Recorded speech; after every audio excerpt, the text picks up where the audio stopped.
Today, rocketing bills, illegal loan sharks and, of course, Prime Minister's questions at noon. This is Politics Live.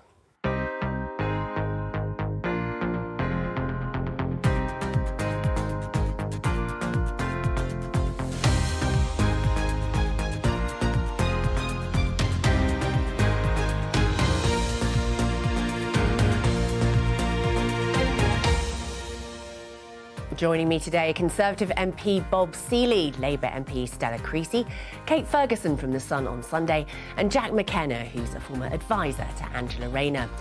On the programme today, the Chancellor summons industry regulators to number 11. Can he push back the tide of rising prices?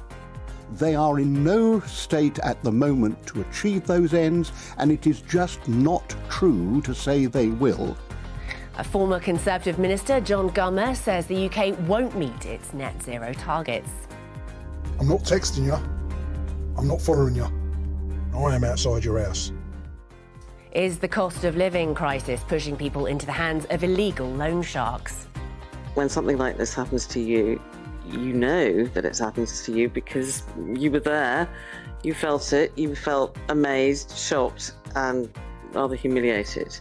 The TV producer who says she was groped in Downing Street lodges a complaint. The man she accuses denies it ever happened.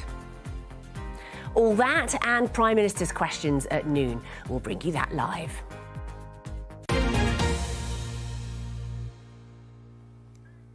And we start today with the price of the water in your taps. Let's look at this headline from The Times this morning. You can see it there. Water bills will rise by up to 40% amid crisis.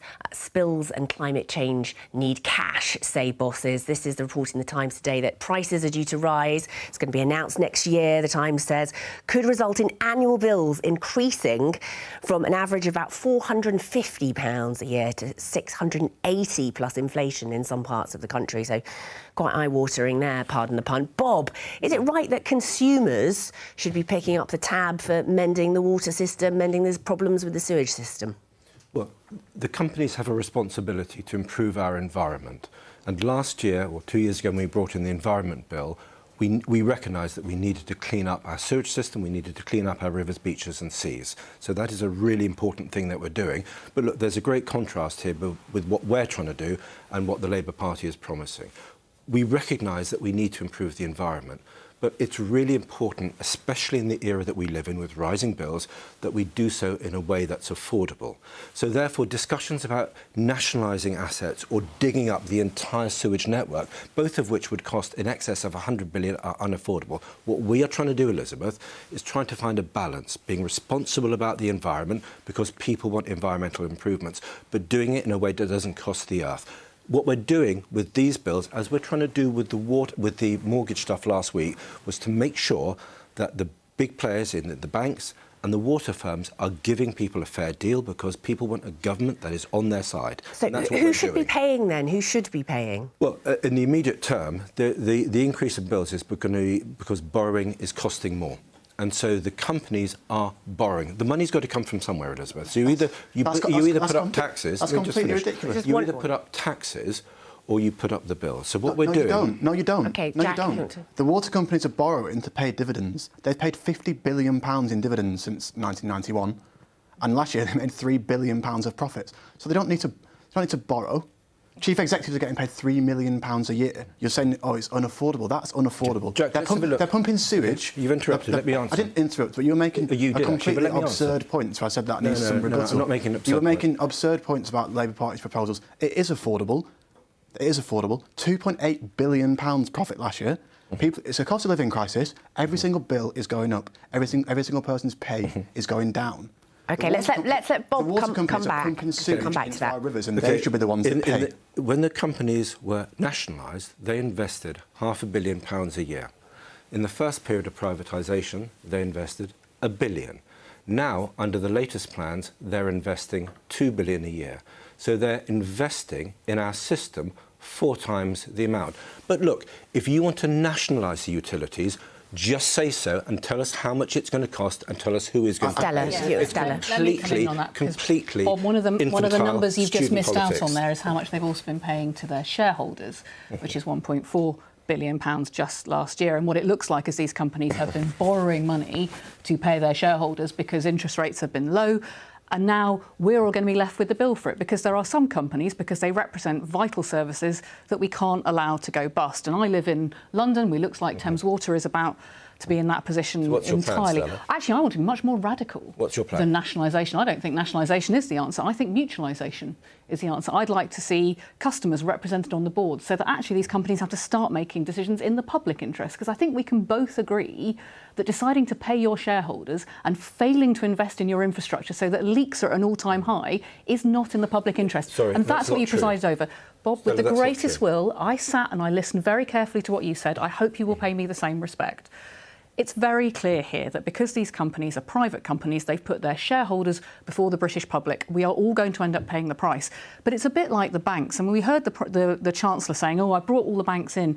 He's got very few tools to actually get the banks to change. And we're seeing the banks not passing on to the savers the money they're making from the higher rates they're charging for mortgages.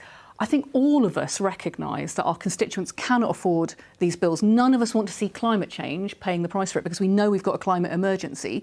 These water companies, like the banks, are making profits out of this situation. It's about time they showed some responsibility and contributed to Kate, that. what That's do you- the difference where- between us, Bob. Kate, where are your readers on this, do you think? Well, my readers will be pretty shocked today at reports that bills are going to rocket by up to 40%. Obviously, it's a huge cost of living crunch, the worst we've seen in generations. And that is the kind of bill rise that many just cannot afford to make. So they will be alarmed that people like the bosses at Thames Water are being paid £1.4 million. That was the dividends, the shareholders in dividends in 2022 got 1.4 billion. That's according to Financial Times analysis. And the CEO, James Bentley... Got money on top of that. Yes. Yeah. So, you know, my readers will be alarmed that there's huge profiteering. Meanwhile, their bills are going up and the service isn't very good. I do think that's probably why the government are getting them in to kind of bash heads together to see if there is a way, probably falling short of nationalisation or mutualisation, I would have thought, in which they can actually try and kind of manage the situation so bills aren't rocketing to kind of for ratepayers at a time when they can't afford it. Isn't the same as nationalisation, because nationalisation. Do you want to explain? Do you want to explain what it is, Stella? What do you mean? Requiring these companies, for example, to have customer representatives on the board. That wouldn't cost us anything, but it would start to mean they'd have to listen, and customers would be directly involved in making those decisions. Stella, Where do we have listen. seen Stella, they listen. not-for-profit companies. Well, I'm sorry, they haven't, because otherwise we They're wouldn't be in a listening position. because we're telling them, we're instructing them what to do. And how's that working out, Bob? Because we're looking at bills going up, not We've down. quadrupled our Except investment into the water when you look system, at those into this country. companies- We've quadrupled our investment. When you look at those companies that are not private companies, the national companies, those that are run not for profit, it is a very different scenario. in Wales so let's it be clear that isn't. Sorry, that's not mutualisation true. isn't actually the same as nationalisation. It doesn't come with the same price tag that Stella, you are talking in about. Wales- But it would mean that there would actually be a direct lever on these companies. And as we've seen with the banks and as we've seen with the water companies, this government is afraid to actually get stuck in and speak up for consumers. We need somebody in the room to do Stella, that. we And it's a have a Labour direct- government and it's Okay. people on the board. Is that Stella- Labour policy now, Stella, the mutualisation? Oh, it's policy of the Co-op Party, and I'm a Labour and cooperative MP. Well, and I'll be can I just Labour policy. bring Jack back in here, because he was the one who first mentioned nationalisation. Jack, I didn't mention nationalisation. Bob mentioned Oh, nationalisation. okay, Because forgive that's me. All he's got to say. All he's got to say is throwing something at somebody else. The Conservatives are apparently a free market party, right? You all like free markets. The water market is not a free market. It's a racket, right? If you don't like what your water company is doing, you can't turn your tap on and use a different supplier. It's an oligopoly. They're all hiking prices. They're all paying massive dividends. They're all paying massive salaries to their CEOs. It would be fine if you could move to a different supplier. There could be a competitor. They're charging less for their water and they're not pumping sewage into the water. Great, but you can't. You're stuck with your supplier. So it makes no sense to be defended on free market grounds. It isn't a free market. The Conservative Party are in the wrong place on it. But And Jack, the voters are going to give them a kicking because it makes no sense. In the past, we had heard from Keir Starmer had kind of floated the idea of renationalising water. It looks very much as though the party is not going to do that now. Rachel Reeves, the Shadow Chancellor last year, saying to be spending billions of pounds on nationalising things that just doesn't stack up against our fiscal rules. So the party isn't going to renationalise water. Are you very disappointed by that? It's not that I'm disappointed about it because, I think that something needs to be done urgently. Well, the idea of mutualisation is that... The idea about nationalisation is I think they'd be very worried that these companies would take them to court and it would be very costly and it would take a very long time and it would be expensive in terms of the assets, etc., etc. We've all rehashed the arguments. The point is, the Chancellor is going to do nothing today about those bills. The regulator, the chief executive of the regulator, is more interested in defending the industry. It's a captured regulator. They're not doing anything about these bills. They're not doing anything about these discharges. It's a scandal. It's a scandal. You mentioned regulators. Interestingly enough, let's look at this headline in the Financial Times this morning. Jeremy Hunt to discuss cost of living with regulators. Jeremy Hunt actually had the regulators in number 11 this morning. And how many of the regulators used to work for the industry and how many of the industry used to work for the regulator? It's a little revolving door. It's a very cushy little club. They're not going to get serious about this issue. And £3 billion profits last year in the middle of a cost of living crisis, putting people's bills up £200. That is just a racket. Bob, the Chancellor is ostensibly meeting with these regulators to say, look, we really need to try and take care of people. We've got to try and hold people's bills down. What should he be saying to them? You know, what levers should he be pulling to try and influence the regulators to perhaps take a harder line? Again, we need to be finding a balance. We need to be making sure that there's pressure to keep down people's bills because, A, there's a cost of living crisis, but that's why our £94 billion package was £3,300 per household. But at the same time, we have a responsibility to try to clean up the environment. And what we're trying to do is to do that in a way that is affordable. And when it comes to the companies, look, they are controlled by law. They're regulated monopolies. To say they can do what they like is simply untrue. They are regulated monopolies who act within the law, and the Environment Bill from 2 years ago has regulated much higher standards. They need to get that investment from somewhere. They have quadrupled rates of investment compared to when they were nationalised, so we get a better water system, but it is at a price that we can afford. OK, all right, well, you mentioned the environment. Let's have a look at the front of The Guardian now.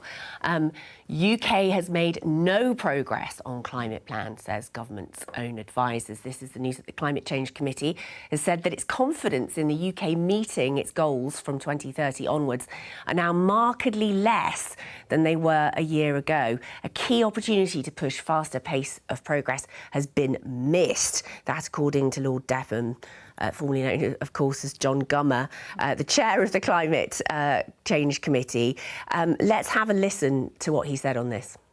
2030 and 2035 are the two dates the government chose to set these targets when they had the very successful Glasgow summit. And the awful thing is that they have missed out on all they did in the Glasgow summit. They've missed out on what could have been done for cheap renewable energy during this awful cost of living crisis and the energy crisis. And they've failed to do the things that they said they would do, and that's why we've had to be very tough about it. Lord Devon there. Bob, is the UK just missing the boat on climate change now? I'm going to take a slightly different point of view, and I think it's really important that we look after our environment well, that we push towards a much greener world, that we try to stick to these net zero targets. But we have to do it in a way that is, frankly, commonsensical, because I think we are in danger of actually damaging ourselves. If you have a growing economy, it is much easier to make those changes. Let me give you two reasons why I get really frustrated with the Climate Committee, and both of them are to do with a sort of bureaucratic mindset.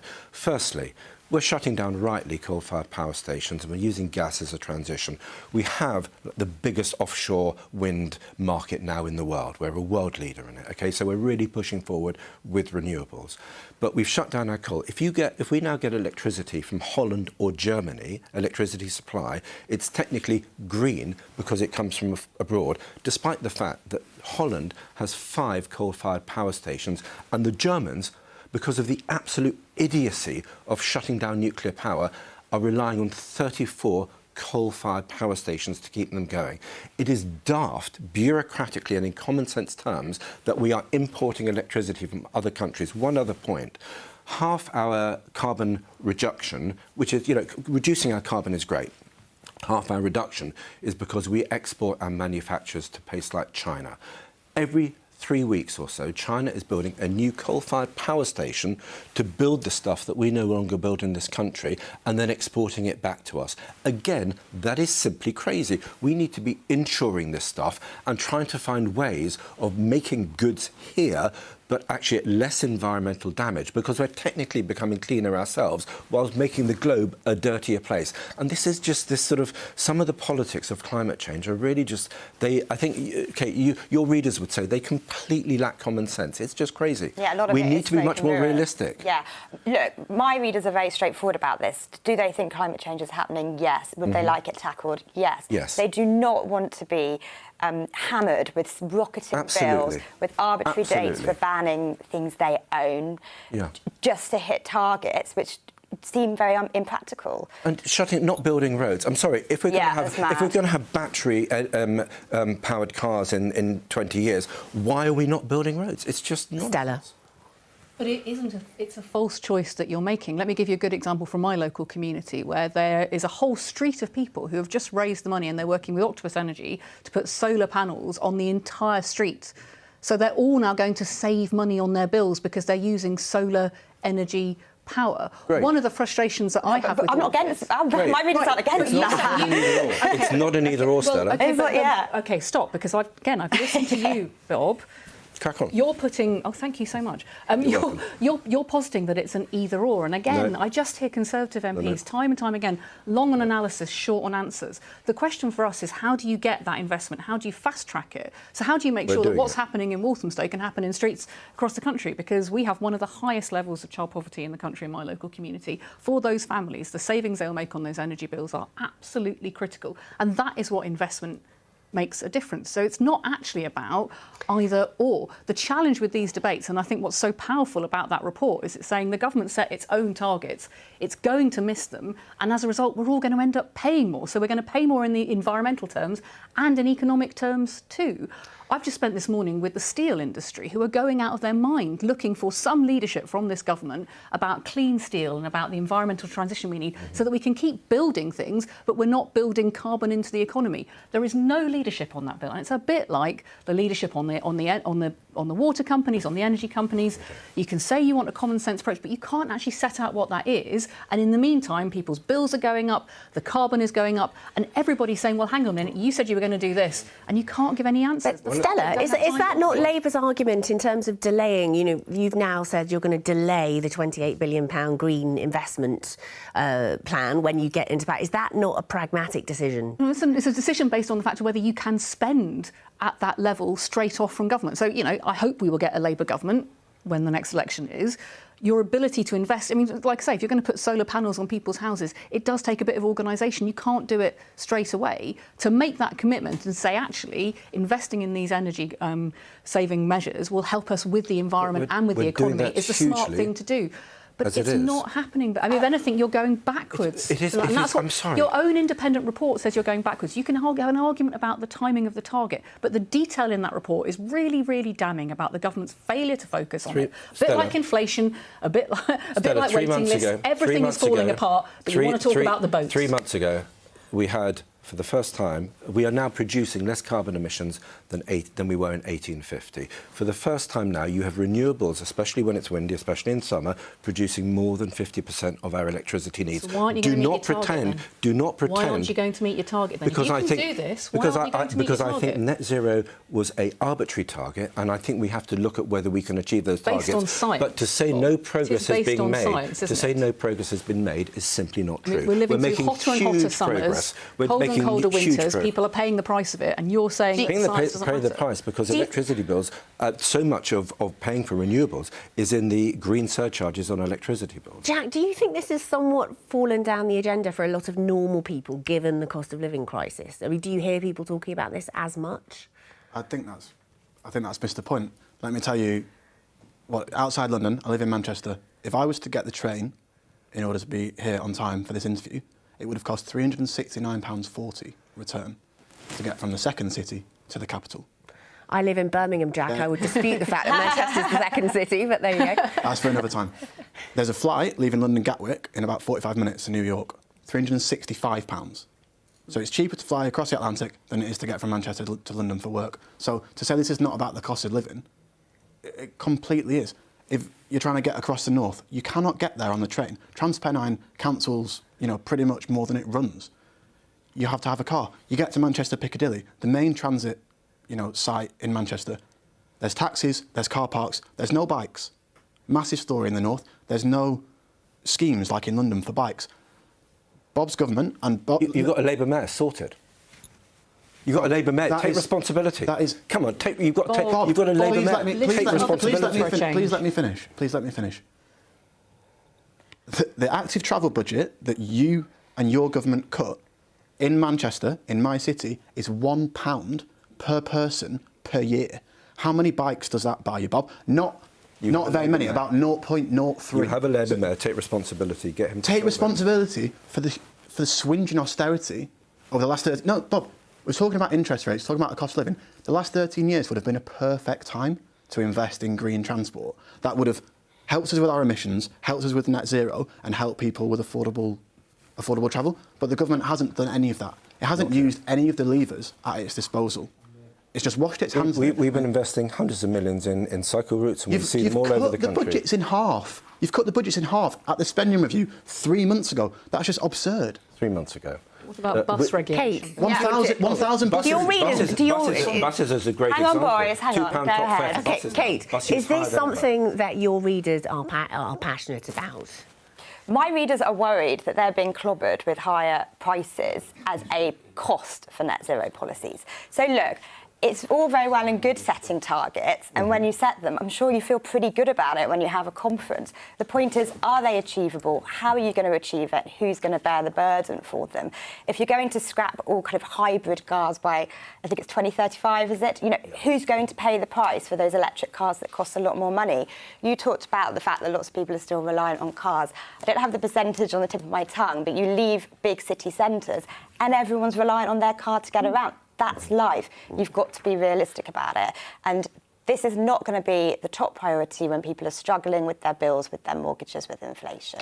It doesn't mean that you shouldn't do anything. And by the way, I would say something before everyone has a go at me, is I think my newspaper is the only paper that is always very pro-building stuff and anti-NIMBY and pro-wind farms and things. So it's not that we're not saying you can't do anything, it's that you've got to be realistic about if arbitrary bans are the way to go. Right, OK, very good. We are going to leave that there and move on now and talk about illegal loan sharks. There's a report out today which says the decline of legal high street moneylenders, so that's companies like Wonga, has pushed people towards illegal lenders. There's an event in Parliament talking about this today, and the BBC has also spoken to 2 illegal loan sharks on the condition of anonymity. They spoke to BBC Newsnight. Let's hear what they had to say.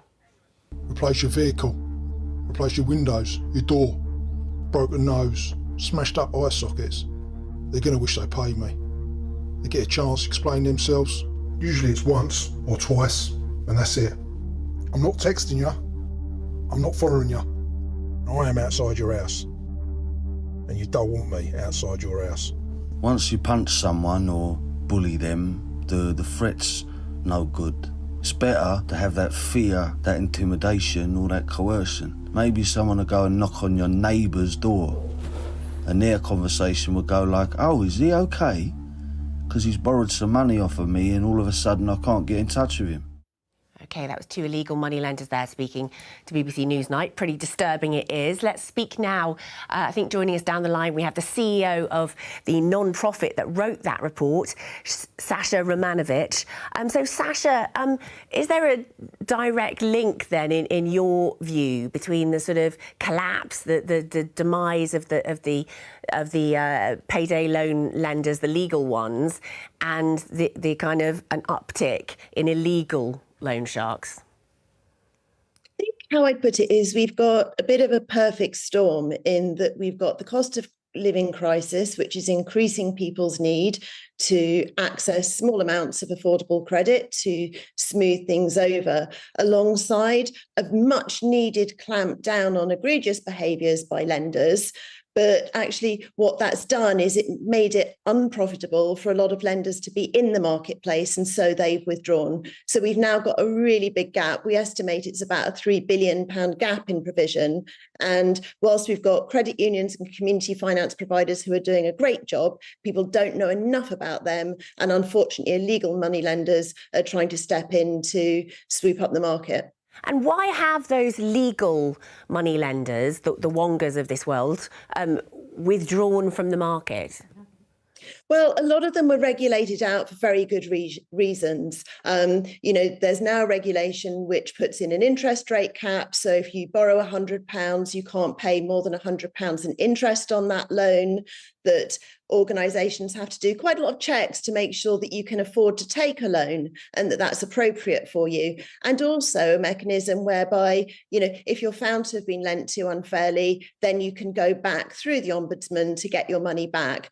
What all of that's done is it just means that for an organisation to lend a £200 loan, that means there's an awful lot of additional cost that goes with it. And so what you found is that a lot of mainstream providers have gone what we call upmarket, because the costs of a £5,000 loan are the same as probably doing a £200 loan, but there's not as much profit in the £200 loan. Okay, all right, stick with us, Sasha. I just want to ask the panel about this. Stella, you were heavily involved in campaigning on the regulation of those payday loan lenders. This sort of seems like an unintended consequence. That No. Let's be very clear. She's just said that people were being lent large amounts of money without any checking about whether they could afford it, without any of the consequences of what would happen if they did borrow from it. I would also dispute the idea that people have left the market, because we're seeing, for example, other forms of legal loan sharking. So it's not just because payday lending isn't as prevalent in the advertising, it still exists, but it exists at a more affordable rate. The buy now, pay later lenders have filled the gap. In the last year alone, 8 million people were borrowing from buy now, pay laters in 2021. It's now 17 million people, and that is completely unregulated. So for those of us who are desperately concerned about all those people with too much month at the end of their money, this is a story about the failure to invest in, say, trading standards, to be able to tackle the illegal lenders, the failure on the government's commitments to support the credit union industry to grow, to fill that gap, to have affordable credit. I was just about to say... And the failure to regulate all the other forms of legal loan sharking. That means that our constituents are drowning in debt and being targeted by these people. Because the worst thing of all about the situation now is I would actually encourage people to go to a payday lender rather than use their credit card or rather than use a buy now, pay later lender, because at least there is a point at which the debt stops. It's not an interest rate cap, it's a cap on the cost of credit. Basically, there's a point at which you can't get into any more debt. There is no other form of credit in this country in that position. And that is why those millions of people drowning in buy now, pay later debt that the government know about, know it's the same problem as Wonga in the making, know that the regulators aren't on top of it, know that they need to regulate. It's disgraceful because it will be another big scandal. Sasha, is Stella right on those points? I think, there are some very valid points in there that, buy now, pay later, we think does need to be regulated. However, even when you take that into account, there is actually a really big gap in people providing credit to people that we call are in financially vulnerable circumstances at a fair and affordable rate. And I think there are two things that we're really trying to get out. One is awareness of credit unions and community finance providers is really low. For those who could use them, it's about 5% awareness. So getting the shout out to them, because they don't have the big marketing budgets that Buy Now, Pay Later or a Wonga had. And then the other side is that we do need to have some structural reform so that people can access through a regulated market fair and affordable credit for their needs. So I think that those go alongside the things that Stella's talked about as being really important. OK, Bob. OK, I pay tribute to the work that Stella's done on this. Well done. I think it's really important. Oh, thank you. OK. And thank you very much indeed to Sasha as well. Look, I would make 2 points.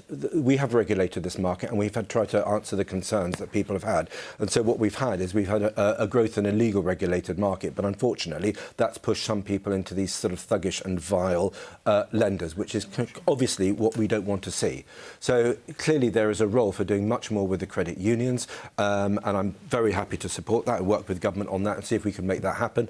But secondly, just when it comes to the household bills, the whole point about the household bills crisis at the moment is that's why we've got the windfall tax, and the windfall tax has given 30 billion plus to the 94 billion that's gone to support households over the last year, just over the last year, and that's worked out as an average of about £3,300 per household. So clearly we know that there is a cost of living crisis. That's why we've had the windfall tax. That's why we're spending 100 billion, near 100 billion on this.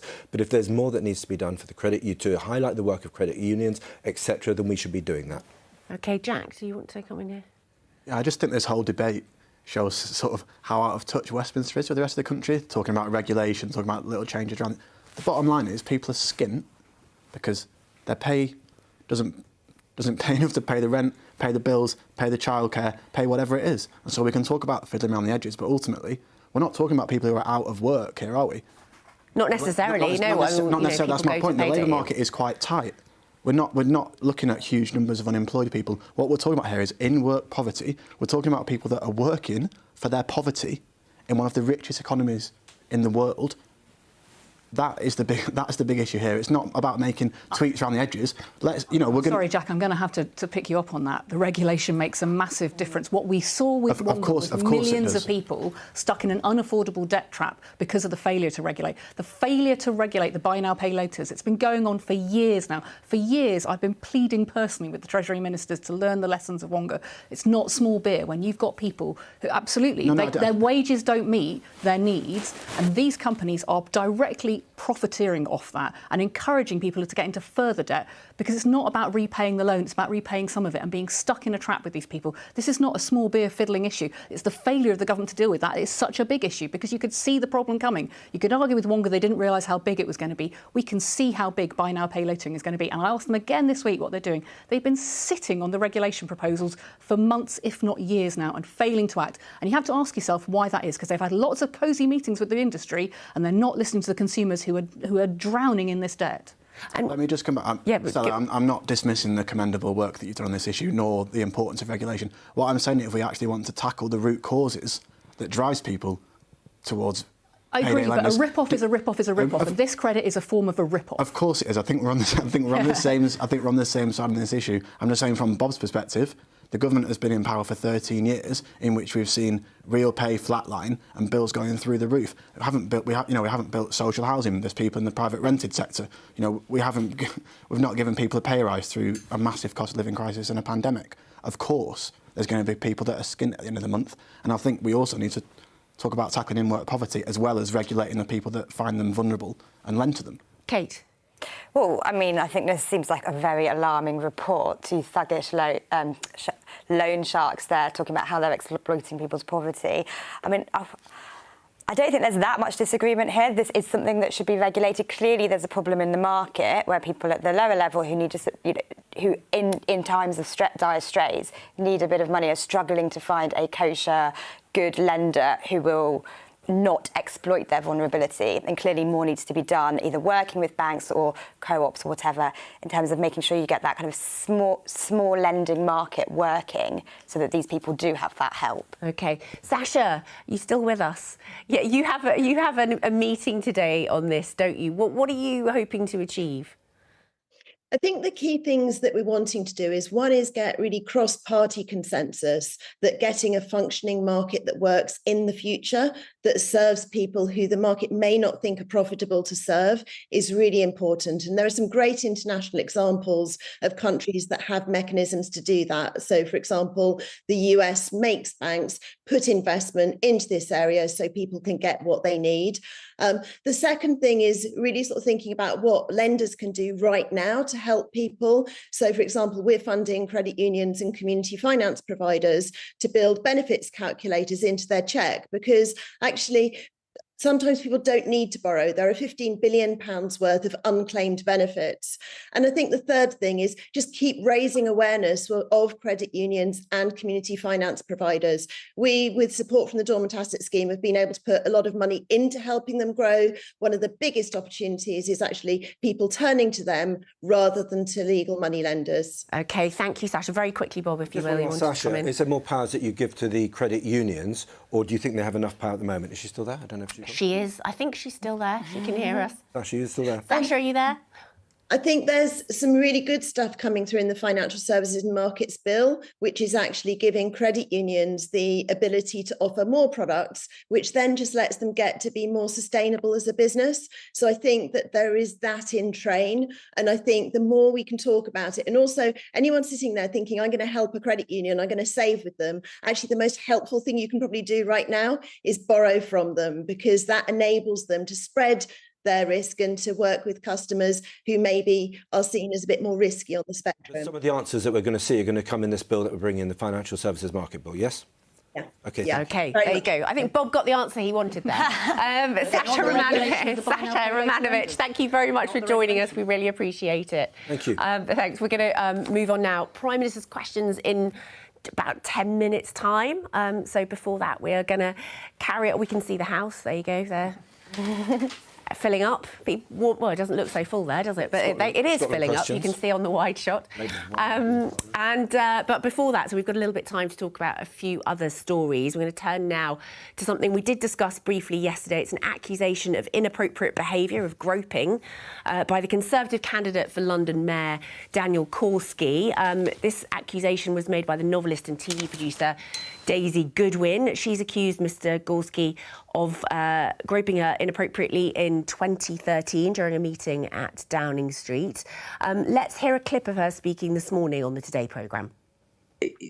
Yes, it happened to me 10 years ago, but when something like this happens to you, you know that it happens to you because you were there, you felt it, you felt amazed, shocked and rather humiliated.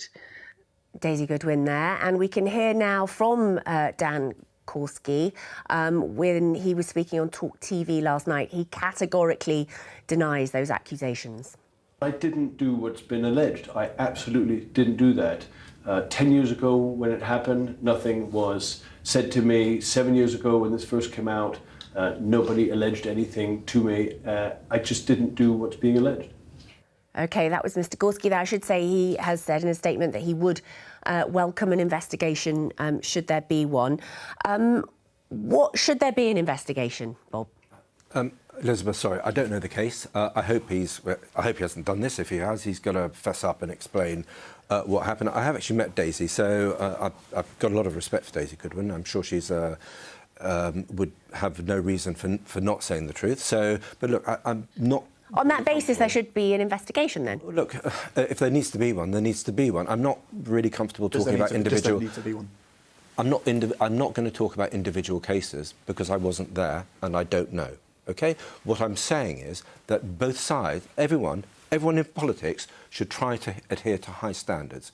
That includes everyone on our side and that includes everyone at your side. Because we see from time to time that people on my side are getting done for things that they shouldn't do, inappropriate behaviour. Likewise, we've had Labour MPs suspended quite recently for potentially the same thing. Both sides need to keep their houses in order.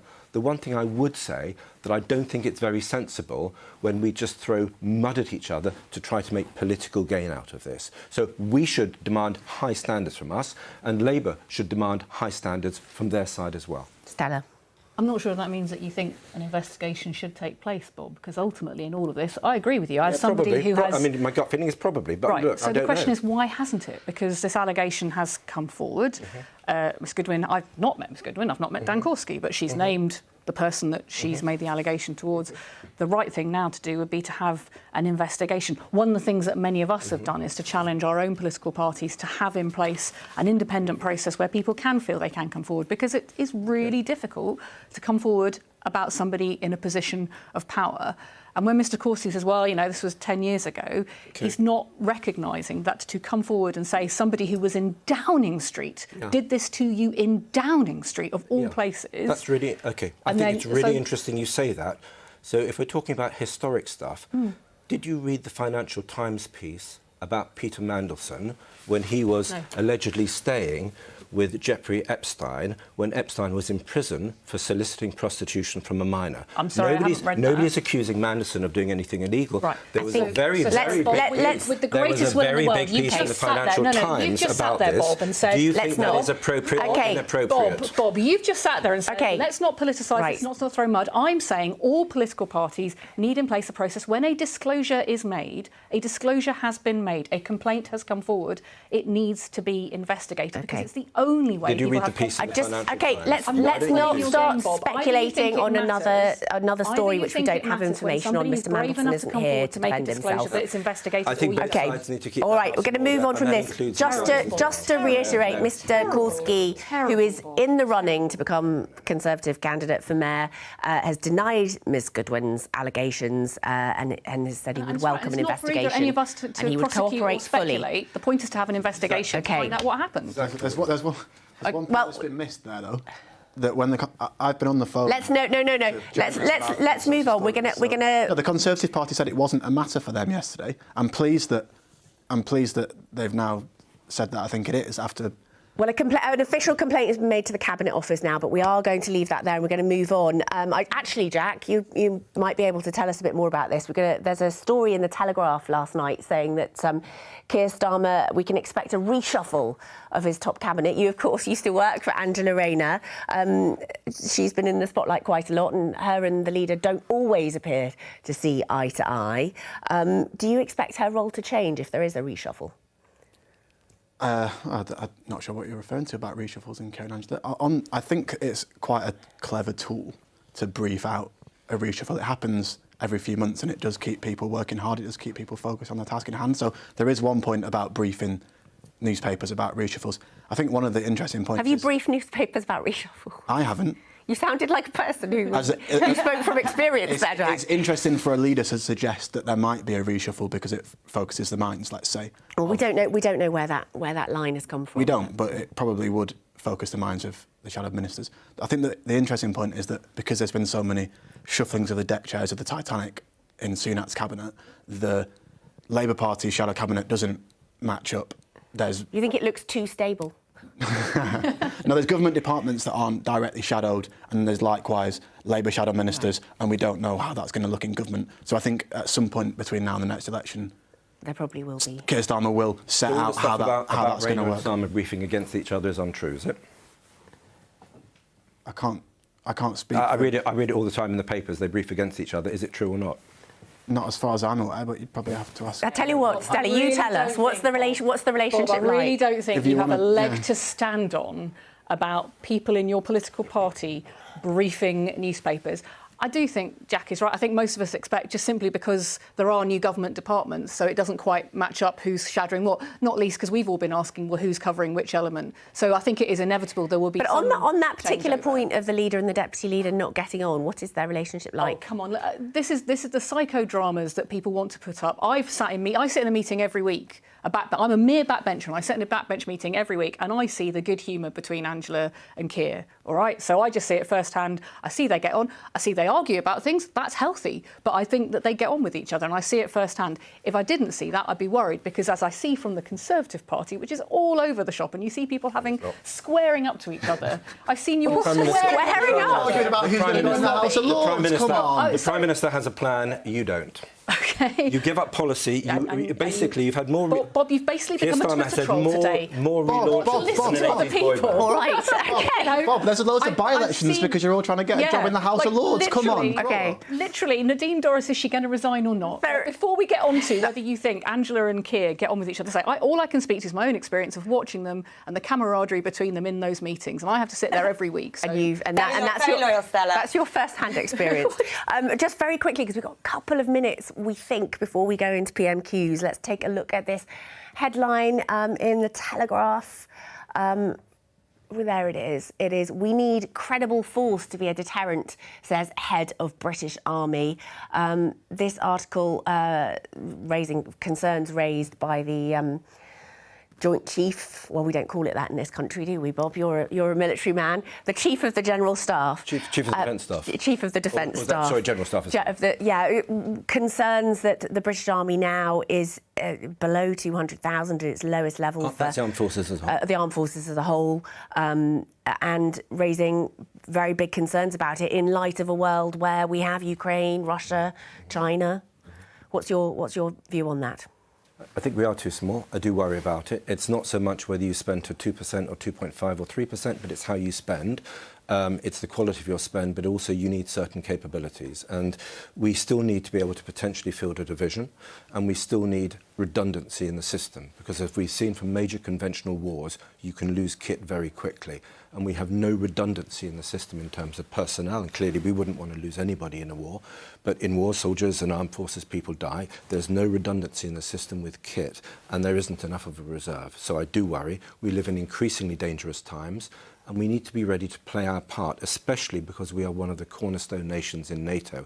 And if we haven't got that spine of that defence capability, then the Northern Expeditionary, our Scandinavian and Northern European partners and our Baltic partners, we need to be supporting them, and we need to show that leadership role that historically we have. Yeah, so in your view, there does need to be more of an increase in defence spending. I get the huge pressures, because we've been discussing them today, the huge pressures that we have in expenditure when it comes to supporting families, the NHS, etc. But fundamentally, if you get defence wrong, you pay, and we did it in World War I and World War II, you pay an extraordinary cost in terms of human life and money. Yeah, Stella, Labour's... I mean, again, we've seen this government. I want to be lectured by Bob about being tight with money, but I look at what this government's done on procurement when it comes to the armed forces. I look at the investment that we've made in learning the lessons about being more agile, in learning the issues about Intel Core and where we need to go and the kind of force that we need to have. So you and I would agree that we need to look again at what we're doing, because it's a different type of warfare that you might face, and what we've seen over the last couple of years, and it's very clear. But fundamentally, our ability as a country to spend well in defence is not one that you can defend, Bob. And I think that's one of the challenges for all of us. We look at some of the procurement and just think that is where money has leached out the system that could be spent on sorting out our armed forces, supporting them, making sure they have the equipment that they need. We won't talk about the concept of redundancy. I think people listening would find that quite worrying in terms of what you mean by that. But I think we both agree that our armed forces have to meet the challenge of the year. And also the other thing I would say is we have to be able to work with other countries. We have to be able to work what we've seen. I'm chair of the Labour Movement for Europe. If I didn't sit here and say we need to be able to talk to our neighbours about our security, be able to need to work with the Germans, the French, we need to be able to do that in a way that we've trashed those relationships and our ability. All right, we do defence. So I'm afraid we're going to go into the chamber now to see PMQs. Today we'll see the second reading of the Holocaust Memorial Bill. For decades, survivors like the late Sir Ben Helfgott showed the extraordinary courage to share their testimonies so that we would never forget. I hope the whole House will unite today to get this memorial built and put those testimonies at the heart of our democracy for generations to come. Mr. Speaker, this morning I had meetings with ministerial colleagues and others. In addition to my duties in this House, I shall have further such meetings later today. Dr. Luke Evans. Thank you, Mr. Speaker. And for 3 years since I've been elected, I've been campaigning to improve health facilities in my community. And I'm pleased to see significant investment in Leicestershire with £14 million for a CDC in Hinckley and part of £20 billion for hospital improvements for the LRI and Glenfield. But I'm looking for a hat-trick of health in Hinckley. And what I'm looking for is a day case unit. The money is already there. It's tied up in red tape. I've raised this with the Health Secretary. Would the Prime Minister look to see what he can do? And would he come and like to open the CDC next year in Hinckley? Prime Minister. Well, Mr. Speaker, I'm delighted that since its opening last month, the Hinckley CDC has already delivered, I believe, over 300 additional tests to the local community. My honourable friend will know that it's for the local health authorities to determine how to allocate the NHS budget in their area, but I have no doubt that he will continue to make the case for them for a day case unit in his community. We now come to the Leader of the Opposition, Keir Starmer. Mr. Speaker, can I join your tribute to John and wish him all the best on behalf of the House, and join the Prime Minister in his comments about the Holocaust Memorial. I'd also like to wish Muslims across the country a happy Eid. And Mr. Speaker, last week the Labour Party lost Margaret McDonough, our first female General Secretary, and a trailblazer in every sense of the word. Margaret provided guidance, leadership and loyal friendship to so many in the Labour movement. And it wasn't long after I started in this job that Margaret was at my door, and I will be forever grateful for the advice and support that she gave me. We will all miss her terribly. Mr. Speaker, his party spent thousands of pounds on adverts attacking plans to build 300,000 new homes a year. At the same time, his housing minister says it's Tory party policy to build 300,000 new homes a year. So is he for building 300,000 new homes a year or against it? Prime Minister. Well, Mr. Speaker, I can just remind the honourable gentleman of our record since being in office. 2.2 million additional homes, Mr. Speaker. Housing starts double the number we inherited from the Labour Party. More homes meeting the Decent Home standards. Housing supply up 10% in the last year that we have figures for. And in the last year we had figures for, we also saw a 20-year high in the number of first-time buyers, Mr. Speaker. That's a Conservative government delivering for this country. Mr. Speaker, it wasn't a difficult question. Can he point to a single person in housing, in construction, anywhere, who thinks he'll actually hit his target of 300,000 new homes a year? Anyone? Prime Minister. Mr. Speaker, the record is that in the last 3 years, we've delivered almost record numbers of new home building in every one of those years. But Mr. Speaker, it talks about targets, so let's be clear. I promised to put local people in control of new housing. I delivered on that policy within weeks of becoming Prime Minister. But I am confused from the honourable gentleman, because first, the Shadow Community and Housing Secretary said communities should have control. But then he said we should get the targets back and disempower local people. I do want to give him some advice. I don't think it's local people that are the problem. It's a Labour Party policy. Mr. Speaker, presumably if he could have identified a single person who thought he'd hit his target, he would have told us. And there you have the problem. 1 minute he says he's for building new houses, the next he's campaigning against them. And the truth is, far from delivering, since he crumbled to his backbenchers and scrapped mandatory targets, house building has collapsed. He knows it, they know it, and every expert is telling them it. Why didn't he just admit it? He's not going to get anywhere near his target, is he? Prime Minister. Mr. Speaker, the honourable gentleman now claims that he supports house building, especially on the green belt.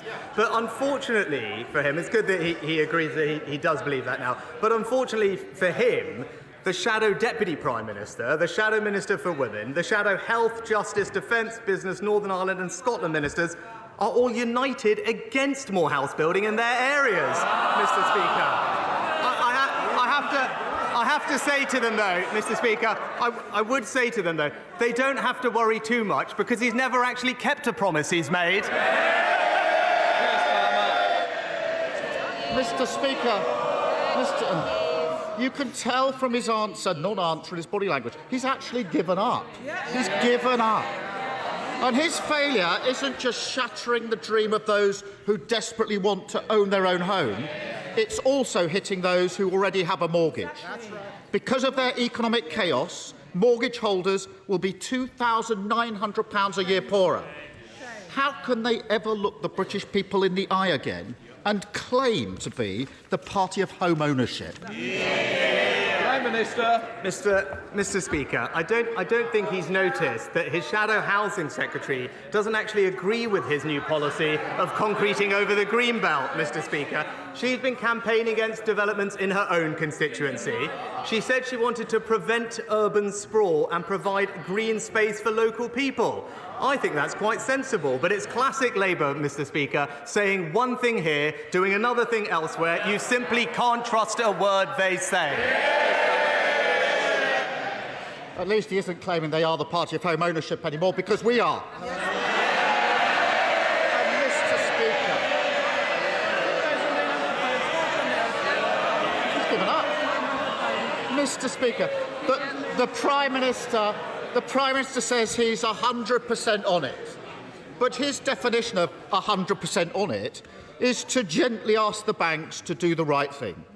His softly approach, refusing to put mandatory measures in place, risks leaving 1 million households without support.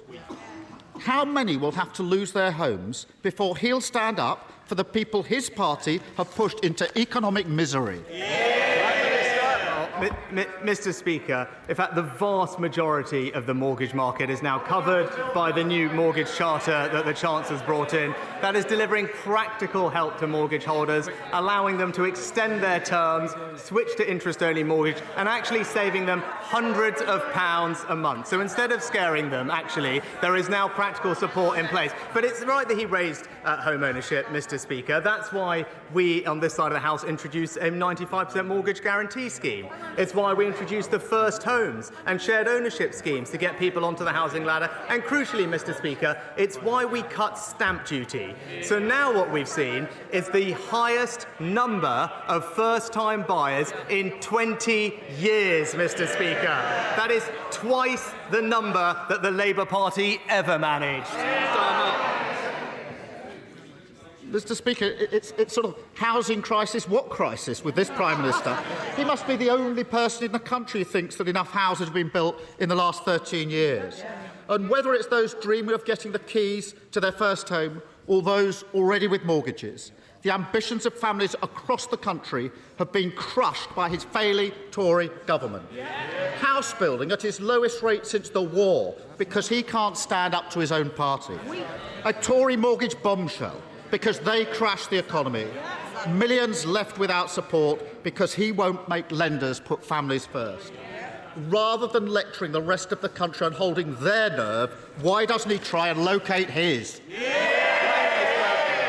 Well, Mr. Speaker, as always, he hasn't actually taken the time to understand the detail of what we're doing.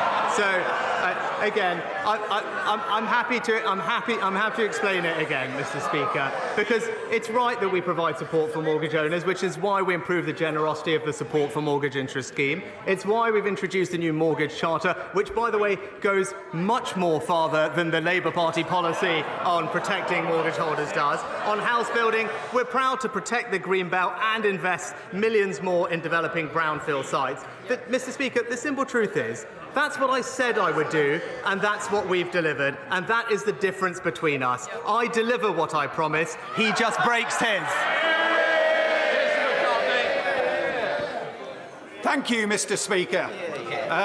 Labour-run Kirklees Council's local plan is seeing hundreds of homes built on greenfield sites, but the agreed developer levies, the Section 106 agreements, which are supposedly for local infrastructure spending, seem to be disappearing into a black hole. So does the Prime Minister agree with me that agreed infrastructure levies from developers shouldn't be going into a general slush fund? They should be spent on local roads, local schools and local health services for the communities impacted by those developments. My honourable friend raises an excellent point, and that's why the government is reforming the Section 106 payment system to ensure that new development is matched by new infrastructure, because the current system sees far too little of the developers' profits going to build new schools, hospitals or transport infrastructure. It's also too slow and plagued by uncertainties, and that particularly hampers smaller local developers. So it will be replaced by a new non-negotiable, local determined infrastructure levy, which will deliver exactly what the honourable gentleman and others want to see: investment in local communities. SNP leader Stephen Flynn. Mr. Speaker, I wish to start by paying tribute to SNP legend Winnie Ewan and Scotland men's national team former manager Craig Brown, who both so sadly passed in recent days, and to all Muslims who are celebrating Eid Mubarak. Mr. Speaker, on Sunday the Prime Minister patronised the public when he told them that in the face of ever-increasing mortgage bills, that they simply need to hold their nerve. What a nerve. So may I ask him, the near billionaire, when was the last time that he struggled to pay a bill? Mr. Speaker, The reason that mortgage rates are rising is because of inflation, Mr. Speaker. That is the root cause, which is why it's absolutely the right policy to tackle, halve inflation and reduce it back to target. Now, that does mean that we do have to make difficult decisions. It does mean we have to be patient while the impact of those decisions actually has an impact. But in the meantime, Mr. Speaker, as I was explaining previously, we are taking practical steps to support mortgage holders across the United Kingdom, particularly through the SMI scheme and the new mortgage charter. Stephen Flynn. Mr. Speaker, that answer confirms what we already know, that this Prime Minister is out of touch and the Tory party is soon to be out of time. And what the public really want is change. But in a week where the Conservative Party and indeed the Labour Party both refuse to accept proposals for public sector pay rises, whilst at the same time accepting the economic damage of Brexit, is it not the case that Westminster does not offer the people real change nor real hope for the future? Prime Minister. Well, Mr. Speaker, the honourable gentleman just exposes the complete economic illiteracy of the SNP position. His first question talks about the challenges posed on ordinary families by higher interest rates caused by higher inflation. What does his next question do? Support a policy that would increase government borrowing and make the situation worse. Mr. Speaker, it just demonstrates completely candidly why the SNP's approach to economic management is simply not fit for anyone in the United Kingdom. Mr. Speaker, local police stations are a key part of communities such as Aldridge in my constituency, and that's why I continue to make the case to Labour's Police and Crime Commissioner to save and strengthen the role of Aldridge Police Station, not force it to close. So does the Prime Minister agree with me that any such closure would be reckless, and Police and Crime Commissioners should be working with local communities and local police teams to provide greater certainty, particularly given the extra 1,376 extra police officers this government has put into the West Midlands? Prime Minister. Mr. Speaker, I'm pleased to hear about the extra police officers that the government has funded in my right honourable friend's community, but I am concerned to hear about the planned closure of Aldridge Police Station. I'd like to thank my right honourable friend for raising such an important issue. I know it's one on which she is championing her constituents. As she will know, unfortunately, this is a decision of the locally elected Labour Police and Crime Commissioner, and I would join her in urging them to think again. Liz Savile-Roberts. The Prime Minister's solution to inflation is to push families into poverty while letting corporate profits pile up. Absolutely. Economic illiteracy. The IMF said this week that the way to cut inflation is for companies to cut their profit margins. It's corporate greed fueling inflation, not workers' need for fair pay. Can he explain to the 1 in 5 people in Wales facing hunger because they cannot afford to buy decent food why they must pay his price for lowering inflation? Prime Minister. Mr. Speaker, actually, my honourable friend the Chancellor met with all the economic regulators this morning, and they'll be making an announcement later about their plans to ensure fairness of pricing and supply chain to ease the burden on consumers. But I'm glad she brought up the IMF when it comes to tackling inflation, because actually the IMF, in their words, strongly endorsed our plan to halve inflation, and they called our steps both decisive and responsible. Jonathan Lord. Mr. Speaker, as my right honourable friend knows, I've been liaising closely with the Department for Levelling Up Housing and Communities and with the Treasury with regard to the terrible news of Woking Council's recent Section 114 notice. Would my right honourable friend agree with me that in this scenario, the vulnerable must be protected and that the local councillors of all parties need to work together to try to put the council's finances back on the right track? Prime Minister. I know my honourable friend is a great champion for his Woking residents, and as he knows, the Secretary of State for Levelling Up has intervened in this authority and appointed commissioners to ensure that decisions are taken that provide the best outcomes for residents, including the most vulnerable and indeed the public purse. I agree with him that local councillors should be working together with the commissioners to put the council's finances in order. The Commissioners will submit their first report to the Secretary of State, setting out progress on the Council's path to improvement and financial sustainability, and I look forward with him to seeing further progress. Sir Christopher Bryant. Thank you. The Prime Minister has had responsibility for the UK economy now for 1,323 days, and he's delivered. He's delivered the largest national peacetime debt ever, the largest tax burden since the Second World War, the highest core inflation since 1991, the fastest interest rate rises since 1989, and the biggest fall in living standards in our history. So will he stop lecturing my constituents about holding their nerve, ditch the lame excuses, and admit that he is literally the worst person to be leading this country through a cost of living crisis?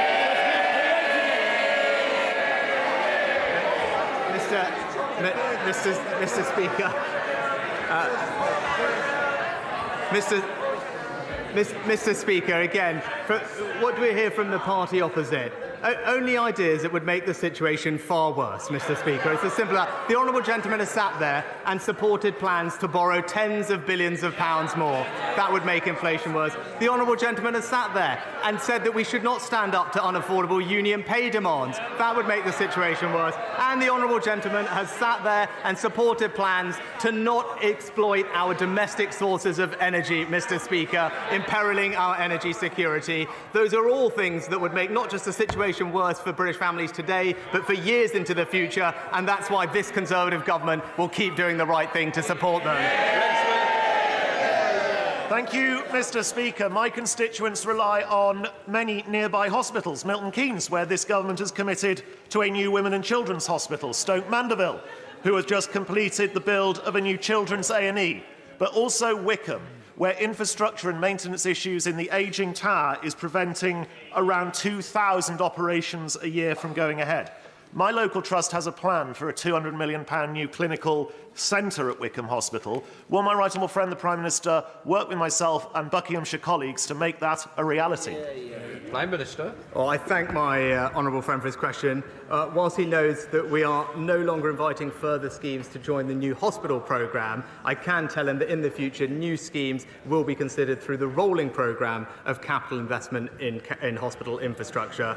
That will secure the building of new hospitals beyond 2030 and mean future investment to upgrade the NHS estate across the country. Now, future plans for that will obviously be set out in spending reviews and fiscal events, but in the meantime, I know that he will continue to make the passionate case for Wickham Hospital, and I join him in that. Chris Elmo.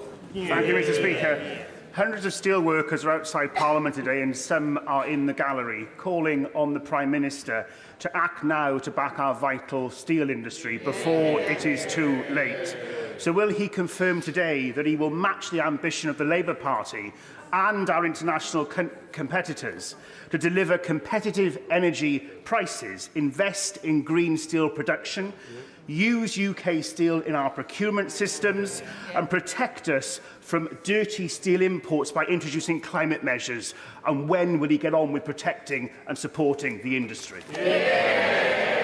Mr. Speaker, we're proud to support the steel industry and value the contribution that it makes to this country, which is why we've put in place the Energy Intensive Industry Scheme that provides hundreds of millions of pounds of support to steel companies with their energy bills.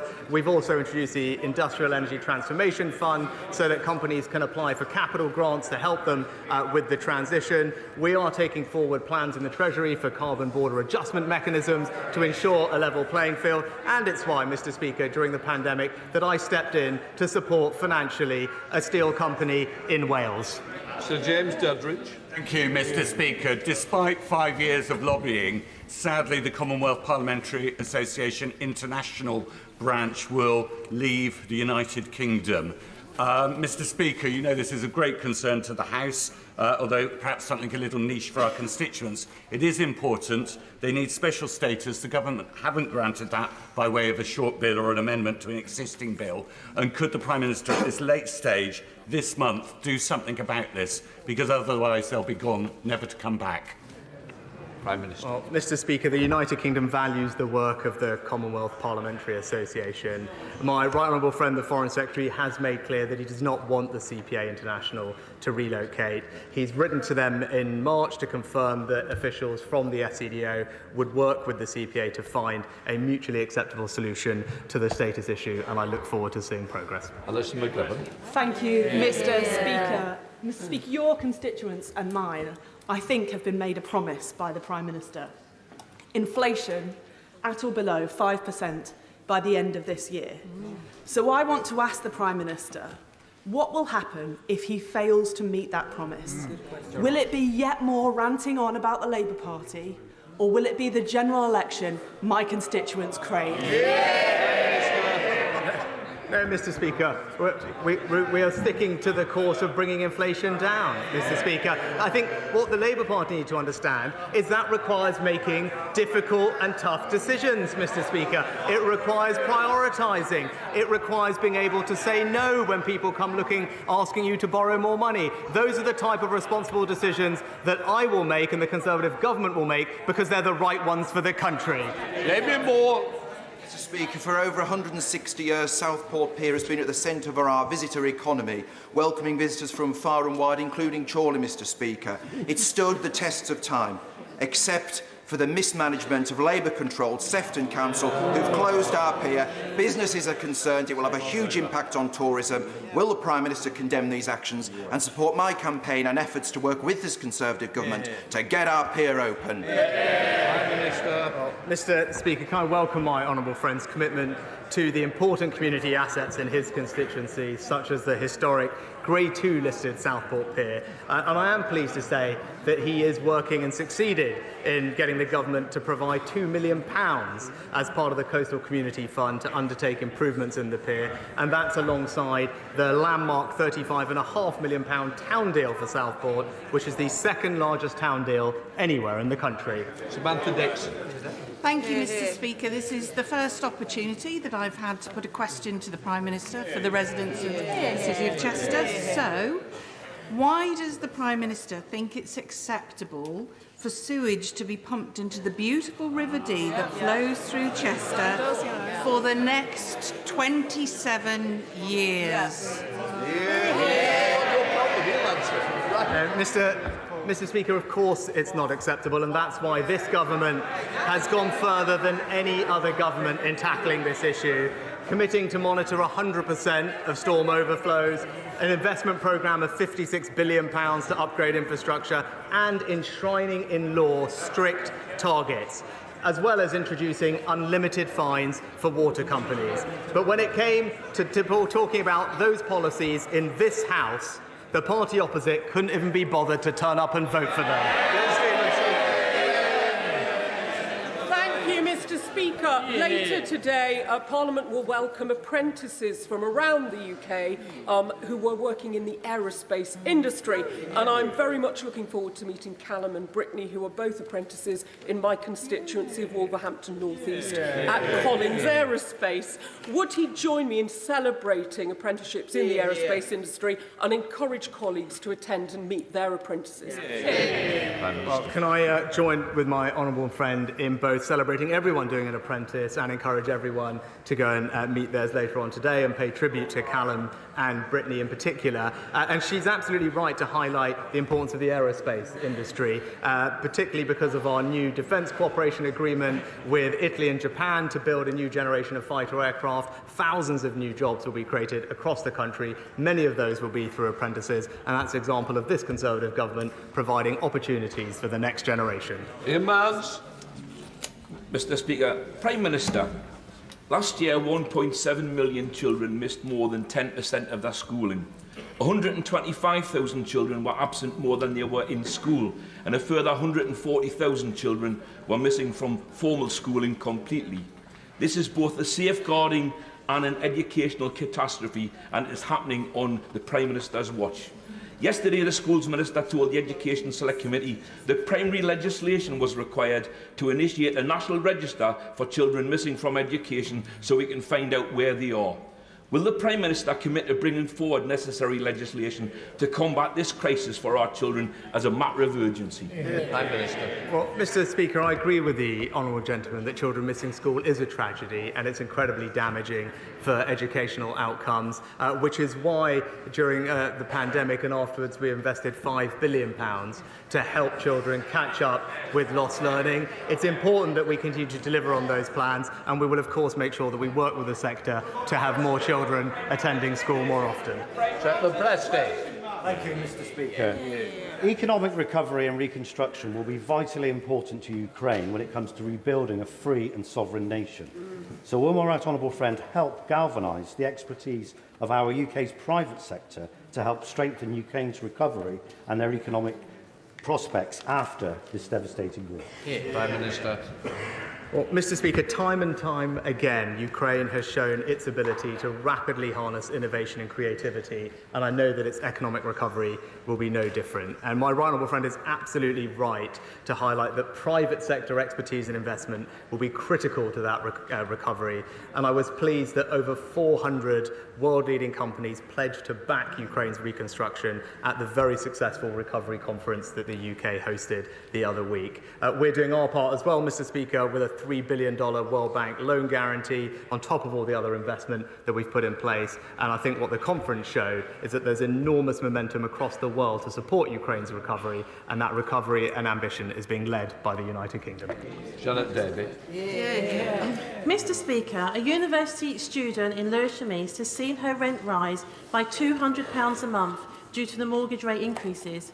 She is now at risk of homelessness and she can't return to the family home. She has no choice but to use food banks, even though she has 2 part-time jobs. Not only is she falling behind in her studies, she's falling further into debt and she's falling into depression. What does the Prime Minister say to constituents like mine who are paying the dual price of this government's cost of living crisis and mortgage rates crisis? Well, Mr. Speaker, we've taken significant action to help families across the country, most notably by taxing the windfall profits of energy companies and using that money to pay around half of a typical family, including all of her constituents' energy bills. That support is worth £1,500, Mr. Speaker, and I'm pleased that energy bills are forecast to fall £430 when the price cap resets in a couple of days. But beyond that, there's considerable support for the most vulnerable in our society, including £900 of cost of living payments for those on universal credit and additional support for pensioners and indeed disabled people, Mr. Speaker, and that's what we'll continue to do. Bailey.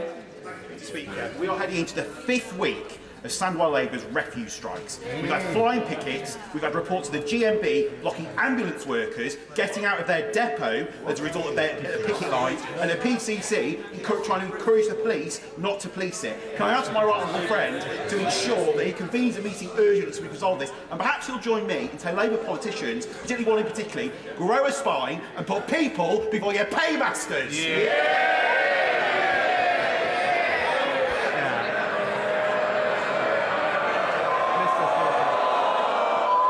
We've done very well. Don't spoil it now, Prime Minister. Well, my honourable friend put it very well, but illustrated exactly the issue.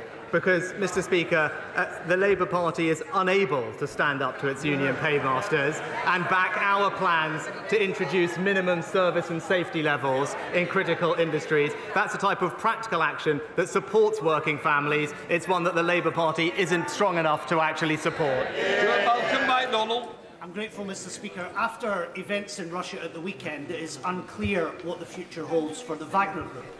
But what can never be washed away is the catalogue of crimes they've committed across Africa, the Middle East and, of course, in Ukraine.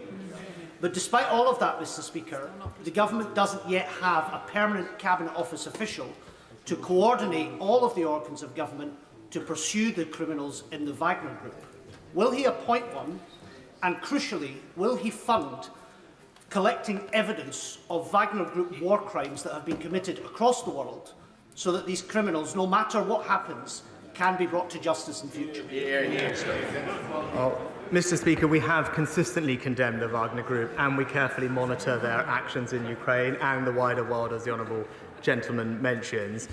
We have designated both the Wagner Group and its leader under our sanctions regime already, and we also support international mechanisms which hold individual mercenaries in the Wagner Group to account for violations of international law. But I also reassure him that we are working very closely with our partners to counter the malign use of such proxies by Russia and more generally across the continent. Paul Bristow. Thank you, Mr. Speaker. On Monday night, an illegal traveller encampment was established on Bretton Park. On Saturday, the Much Loved Bretton Festival is due to take place on Breton Park. This House passed legislation that gives more powers to police to tackle these illegal encampments. Will the Prime Minister make it clear today from the dispatch box that he expects police to use those powers on these encampments that blight public spaces and public parks in places like Peterborough? Well, Mr. Speaker, we absolutely recognise the misery that unauthorised encampments can cause to local communities, and that's why we've delivered on our manifesto commitment to give police the powers they need to tackle those people on unauthorised encampments who are causing harm.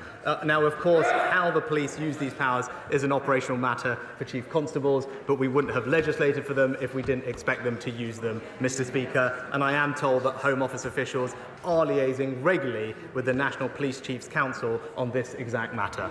Final question, Martin Docker to use. Thank you, Mr. Speaker. In the past couple of days, yet again, we have been reminded that a member of the other House was appointed contrary to the recommendations of MI5. And in the Channel 4 film, that even the monarch was actually asked to be involved because Whitehall officials were so opposed, given that they were deemed a security risk to the United Kingdom of Great Britain and Northern Ireland. So can I ask the Prime Minister, does he agree with MI5 or with his predecessor that peer should still be in the other House? Prime Minister. Mr. Speaker, for obvious reasons, I'll talk in more general terms, but the House of Lords Appointment Commission vets crossbench and party political life peerage nominations to the House of Lords and, where appropriate, seeks advice from government departments and agencies. And were a Prime Minister to recommend a peerage against the Commission's formal advice, the House of Lords Appointment Commission has previously undertaken that it would write publicly to the relevant Parliamentary Select Committee. Completes Prime Minister's questions.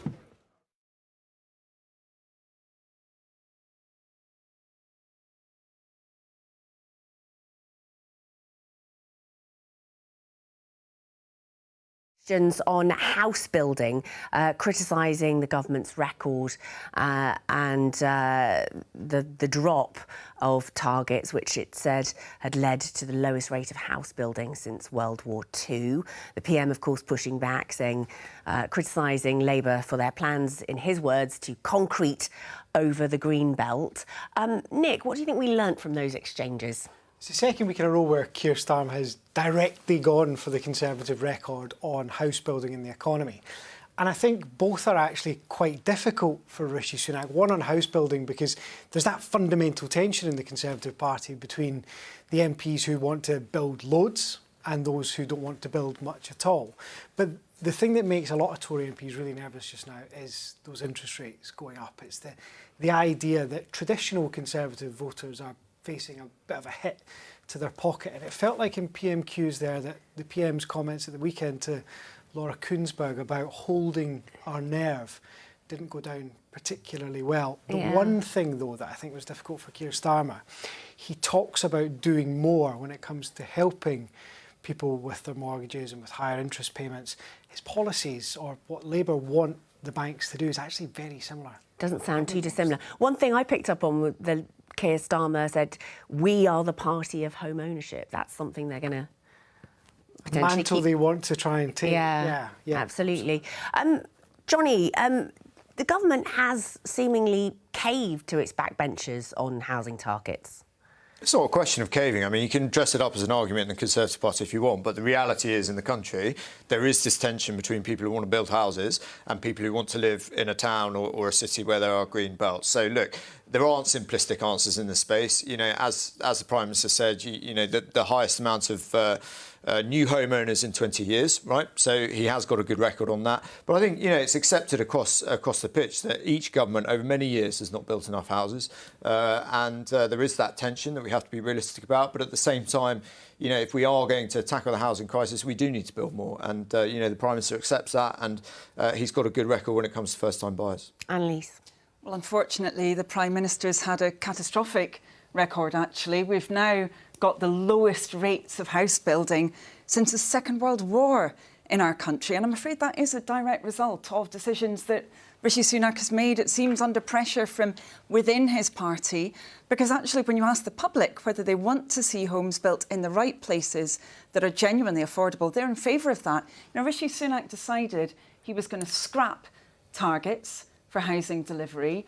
Very, very soon after that, you got the house builders saying this is going to push down house building. And surprise, surprise, that's what's happened. And there is a big difference here with Labour. You know, we know these issues are not easy issues, but if we're going to get our economy back on track, have the highest rate of economic growth in the G7 sustainably, if we're going to provide the right homes for people in the places where they need to be and they're going to be affordable, that means saying we will have targets, ones that are actually agreed with local areas, but we will have actually targets there because you need to take those big decisions when you're going to govern in the interest of the British people. OK, in the interests of the British people, apparently we didn't have sound at the beginning, so I'm going to reintroduce our guests. We have Johnny Mercer, who's, of course, the Veterans Minister, and Annalise Dodds for the Labour Party, who is also, she's chair, but also shadow Women and Equalities as well. So there you go, you've both now been officially introduced, and people heard that. One of the things you said, Annalise, which is interesting, which is you said build in the right places. And of course, as Johnny said, that's the sticking point, isn't it? Because people have very different views about what is the right place and the green belt. And I just want to show our audience at home some tweets. This highlights the difficulty that perhaps all the political parties are in. We look at this tweet from the Labour Party a few years ago. The Conservatives Developers Charter would sell off and sell out our communities. Local people, not Tory party donors, should decide what's best for where they live. Contrast that with a tweet, a much more recent tweet from the Labour Party, which says the hopes of a generation are being blocked by those who more often than not enjoy the secure homes and jobs that they're denying to others. So we see here, don't we? This is the core of the argument. No, because actually it's perfectly clear what Labour wants to see. And I think the Prime Minister just highlighted, I'm afraid, his ignorance of the real situation when he was talking about the Green Belt in his answers. The reality with the Green Belt is those regulations, you know this, Johnny, we all know this as MPs. The reality, are diametrically opposed, right? And this is the problem the Labour Party have got. Please do finish your point. So you're trying to talk over me because you know what I'm going to say. The Green Belt legislation that was set up many, many years ago, we see at the moment classified as Green Belt disused petrol stations, disused car parks, right? We've got in Tottenham, I believe, a disused petrol station which could not have affordable homes put on it because it's classified as Green Belt. That is a joke. Does that tweet still stand? The first one we showed people. Absolutely. Is that still stands for the Labour Party? Absolutely. That's why we say we need to have those locally driven targets. And actually, when you talk with people in different areas, they recognise there's a problem with housing. The Conservatives are trying to dress up this failure in delivery of new homes by saying that this is all to do with the Green Belt. They've failed to update that Green Belt legislation. It means we're not building on those disused car parks, on those disused... Annalise, will we have targets back? Will targets come back under a Labour government? I just said a moment ago, yes, they will. They will be decided with local areas. Now, the Conservatives don't want that. Obviously, Rishi Sunak backed down on that under pressure from his own party.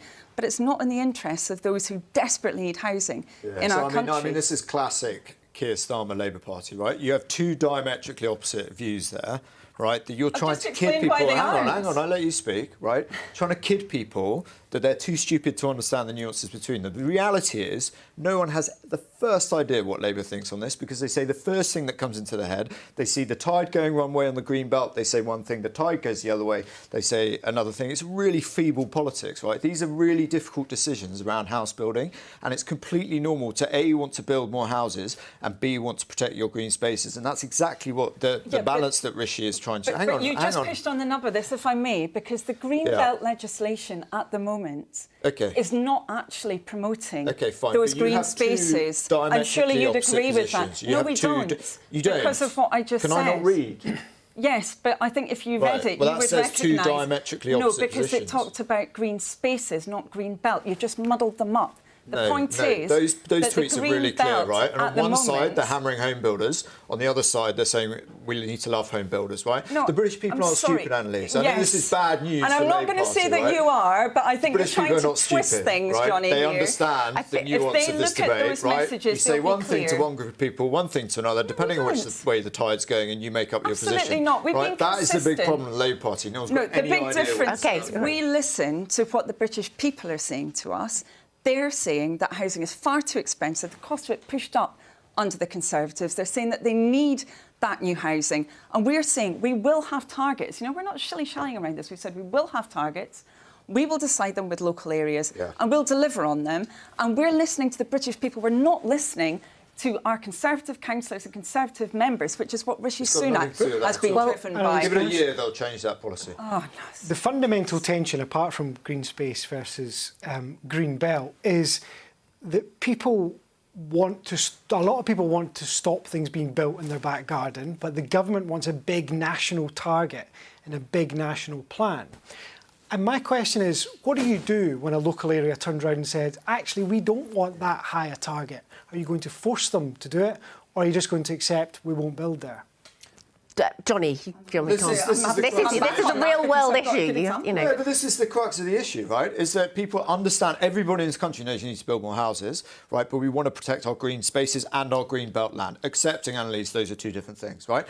It's not fair to then say, right, we're going to have these top-down targets and go out, and whether you like it or not in a local community, you're going to have those. It's got nothing to do with managing the politics of the Conservative Party. It's got everything to do with managing the politics of the country, which is what the Conservative Party is actually about, in trying to balance this very, very difficult balance. OK, Annalise. Well, I'm afraid what you've done by getting rid of that support for extra house building, what you've done is push those levels of house building to their lowest since World War II. That has massively put the cost up for people.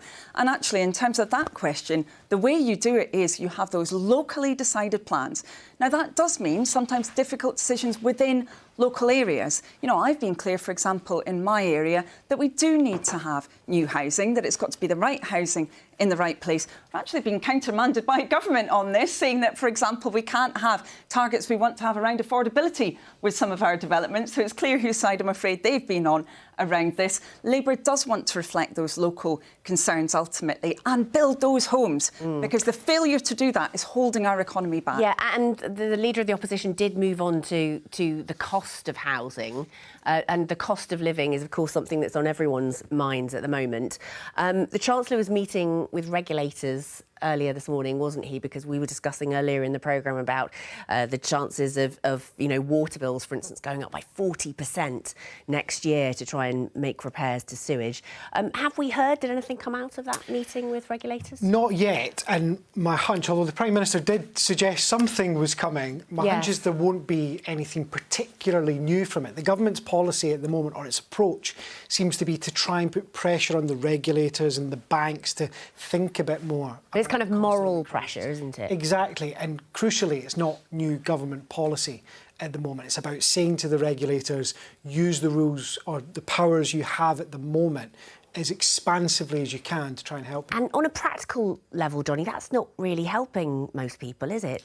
Look, I mean, the debate around sewage, it was a fantastic moment for that MP to clip themselves up on social media about piling sewage into the sea. The whole thing is a complete attempt to hoodwink the public, right? No one wants to see sewage in the sea. The reality is that now we have monitors on them and we know what's going to the sea, and there's a system through the regulator to try and bring that down and to make it better. If you're going to change that overnight, you're going to see water bills go up by sort of 50%, right, which people are not going to be able to afford. Annalise. I believe actually she was talking about a river, but anyway, never mind. The point is that there are not monitors on loads of these sewage outflows. There's a huge gap in monitoring. The government said it was going to sort this out. The Prime Minister now says he's going to try and get there. Well, well done him. I mean, we've been waiting years for this. So we don't have the monitors that were promised by the Conservative government. And we don't have the accountability. You know, Labour called for a vote in Parliament on whether directors of companies should actually have some accountability around this. Of course, the Conservatives voted against that, as well as against our other measures to protect consumers in this area. So this is a frustration. What about that argument?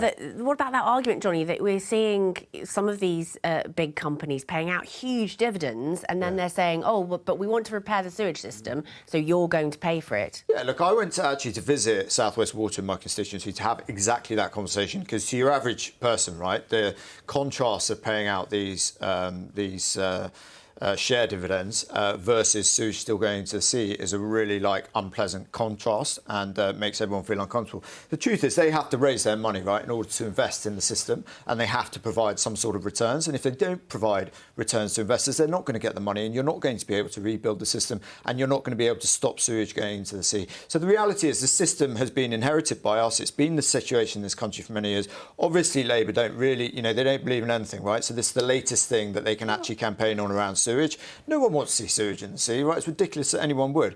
And this government's actually doing something about it. You saw the Prime Minister talking about 100% of outlets being monitored. It's actually doing something about it, rather than just standing up, sound bites. Let's treat everyone like their sewage. Don't pump water and sewage into the sea. I mean, it's just kind of really feeble politics. We need to grow up a bit. I'm sorry, Johnny, I just talked about a clear policy difference between Labour and the Conservatives. And Labour... OK, I'll say it again, quickly, because I don't want it to get boring for viewers. I said that Labour would actually make directors... Not be boring for viewers. Well, I said that Labour would actually make directors accountable for these spills. They are accountable. Right, well... They are accountable, aren't they? Well, they're not through their pay actually. And remuneration, whether or not they set the company. Well, so they are I'm accountable. terribly sorry, Johnny, but the evidence doesn't show that. And Annalise, what is Labour's policy? Because we had heard, speculation about renationalisation in the past. We were talking about mutualisation earlier. What is Labour's policy? Well, those practical measures that I just talked about, which Johnny, so I'm very sorry they didn't hear them. Explain them. Saying that there should be accountability. Well, they're sufficiently real that actually we had the Conservatives criticising them and whipping their MPs not to vote for them. And I know that people up and down the country next to these sewage-filled rivers and next to these sewage-strewn beaches are not happy with that lack of action and suggesting that at the moment companies are accountable to this, that they really care about this. I'm afraid that evidence... I've been to visit them and they do. Well, so have I, actually. Again, you found they just don't care and they just want to turn taps on them and pile sewage into the sea. At the local level, but this is like student politics, isn't it? They don't do that. They do care at the local level, but what we see nationally is we've seen a situation where there's been impunity, and I'm afraid you cannot look at the huge increase we've seen in sewage going into our waterways, which has had huge impact on people who want to use those waterways, and no response from government. And I know the Conservatives are under pressure on this. We've seen them ultimately being held to account on this in by-elections, in the local elections, because just local people do not buy this. They can see there's a policy difference there. Luckily, and that they're not backing Labour's measures. OK, all right. Well, thanks both. Thanks very much, Nick. I am now going to do a public service announcement. The best place to watch Politics Live is, of course, right here on BBC Two, but you can also watch all our past episodes over the last few weeks on the BBC iPlayer. As you can see, we've had conversations on a range of different stories, and we're also a podcast now on BBC Sounds as well, so you can just get the audio of our recent programmes if you find that more convenient or don't like looking at us. Who knows? We're going to move on now and talk about a story we were discussing earlier.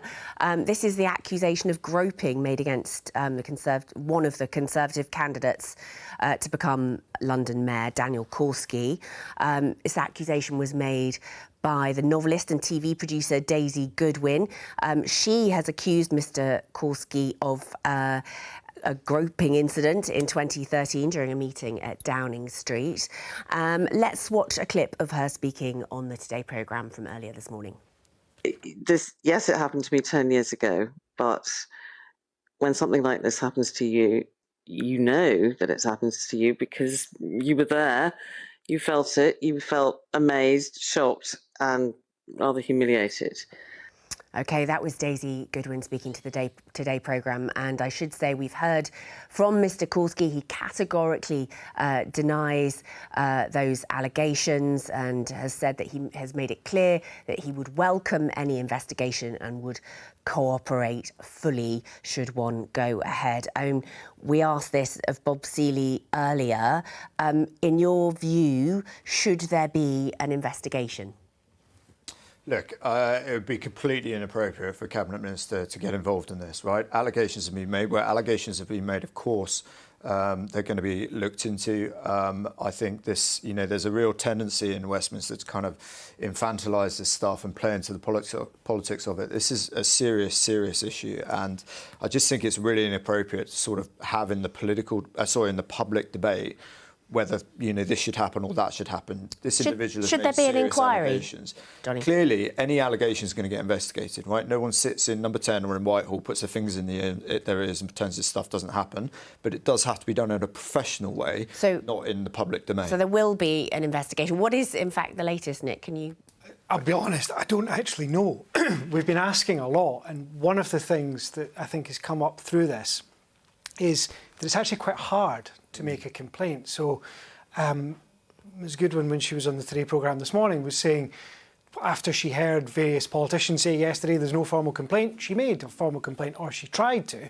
Yeah. She phoned Downing Street, couldn't get through to anybody, was told that they couldn't take a message, emailed the Cabinet Office, got an auto reply, and only got an actual person to speak to her after it appeared in the media. So that doesn't feel to me like a system that's working particularly well. Look, I think to be fair, this is an unprecedented situation where you've got an allegation from a number of years ago under a different administration with people who don't work in that building anymore. So, all I would reiterate is it's not about that. It's about whether there's actually a way that you can formally raise a complaint. Of course there is. We have different grievance processes now, and this has tightened up a number of times over the last few years. This idea that someone's going to make a complaint about anything in Whitehall or in government that happens and no one's going to listen is just for the birds. It's just this is an incredibly difficult and sensitive area, and conversations will be going on how best to deal with it, and it will be dealt with in a fair and professional manner, as it should be. Annalise. Well, I have to say that this is an issue that's been a problem across politics. Obviously, we don't know the details of this case, but I think it's really important, actually, that we acknowledge that there has been impunity for sexual harassment. I'm not saying that was the case here, but, in any case, there has been too much impunity in the past. Labour's learned from that, so we have set up a very different system to what we had before within the Labour Party now. So we've got one route in for anyone who says that they've been subject to sexual harassment. We've got independent investigators. We've then got a lot of independent checks through all of that process. We needed to put that into place because we recognised that actually we couldn't say that things would always be dealt with properly. And we didn't want to say, well, actually, we're pretty sure it's going to be all right. We wanted to know that we had the right system there so that there really would be that dedicated support as well for victims. And what you find quite often is that it may be many years actually since something happened. It might be that the individual, quite often they might be actually in a junior position, not necessarily talking, as I say, about any specific case, but they may feel they've advanced in their career to an extent where they can actually raise an issue, and that's when they then need the system to be ready for them. And as I said, Labour has changed our processes a lot to make sure that will be the case. Yeah. OK, well, just finally then, we are drawing towards the end of the programme. I just want to show people the Daily Telegraph headline here. We did discuss this briefly earlier. Keir Starmer plans to axe Labour chairman in pre-election reshuffle. Labour officials expect leader to demote Annalise Dodds and replace her with a figure more experienced in running campaigns. Almost feels slightly embarrassed saying that, sitting next to you, to be honest. Annalise, what's your reaction to that story in the Telegraph? Well, I find it pretty amusing. I mean, I'm the chair, not the chairman. I'm the Shadow Secretary of State for Women and Equalities, not as I'm described there. I'm not really very interested in kind of ill-informed, ultimately anonymous tittle-tattle. What I'm interested in is the people's priorities. Yeah. That's what I'm focused on as the chair of the Labour Party. So are you confident you're going to stay in your post? Absolutely, but ultimately, always it's Keir Starmer who is the leader. He decides where anybody goes, but I'm really determined that I will... Oh, don't worry about it. Don't worry. He will change his mind, guarantee. No, I know that we're a really good and strong team at the moment, and, I chair our National Policy Forum. That's drawing up the policies for the next election. I think we've got that really strong group of people now advocating for Labour, and I'm really, really proud that I'm part of it. Nick, what's this about floating this kind of thing in the Telegraph? There has been a lot of speculation about Keir Starmer reshuffles, and when you speak to people in Labour HQ, some of them think he's got to do something before the election to get the right people in the right place, and the time to do that would be probably this year. But there are a good few people around Keir Starmer who think he might not do it at all. So I don't know. So we could just be stasis. Suggesting this guy can't make up his mind if we don't know what he believes in. That is headline news. Well, we did have a discussion earlier in the programme about whether there have been so many changes at the top of the Conservative Party that it's starting to. There have been well, a few I would changes, say yeah. on that, I've been Labour Party chair for 2 years. I think I've had 6 Tory Party chairs in that time that I've managed to get rid of. That sounds like a number. We like to keep things fresh. Oh, you certainly have in that case. It certainly is fresh, isn't it? So we'll kind of watch this space. And well, I don't know. When would we know by, Nick? So it's a good question. I suppose you could do it right up until next summer if there's going to be an autumn election. But I suppose that the big question Keir Starmer is facing is, has he got his top team around his top table?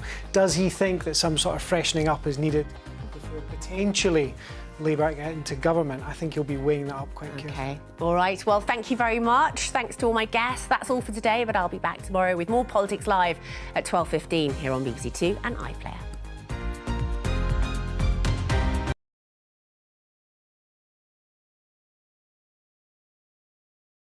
I take it Joe Colburn's on her holidays or some shit, because she hasn't been on all week yet. Let's have a week off or some shit. And you this summer, I suppose that's when you should book it for summertime, because you never normally see these presenters.